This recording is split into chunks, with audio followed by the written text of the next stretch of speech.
Il-ħolqien ta' aktar opportunitajiet ta' xogħol ta' kwalità jibqa' l-prijorità ewlenija ta' dan il-Gvern. Dan qalu l-Ministru Chris Cardona meta flimkien mal-Ministru Evarist Bartolo spjega l-miżuri tal-Baġit 2020 illi laqtu is-suq tax-xogħol.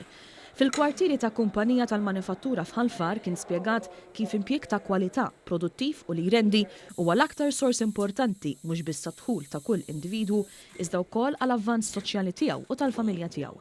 Fuq kollox huwa kruċjali wkoll għat-tkabbir ekonomiku tal-pajjiż li fl-aħħar snin kiber b'mod sostanzjali.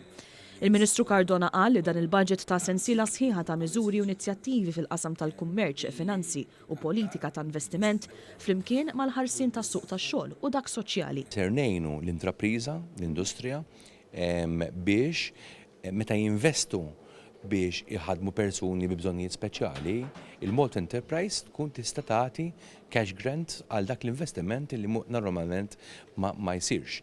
Mhix dik biss, tfisser ukoll li nibqgħu nagħtu iżjed saħħa flimkien ma' ministeri oħrajn għal dak li għandu x'aqsam riċerka, innovazzjoni, tibdil ta' prattiċi. Min-naħa tiegħu il-Ministru Evarist Bartolo qal li l-Gvern għal darb'oħra ippremja l-bżullija tal-poplu Malti fost oħrajn bżieda oħra ta' ġurnata lif għal ħaddiema. Magħha naħseb ukoll miżura importanti li min jaqla inqas minn 20,000 euro fis-sena u jagħmel l-overtime. L-ewwel 100 siegħa overtime li jagħmel ma jinqabadx bir-rata ta' 35% ma jinqabad bir-rata ta' 15%. U allura inħallulek fidejk għalik u għall-familja tiegħek aktar flus milli kellek qabel.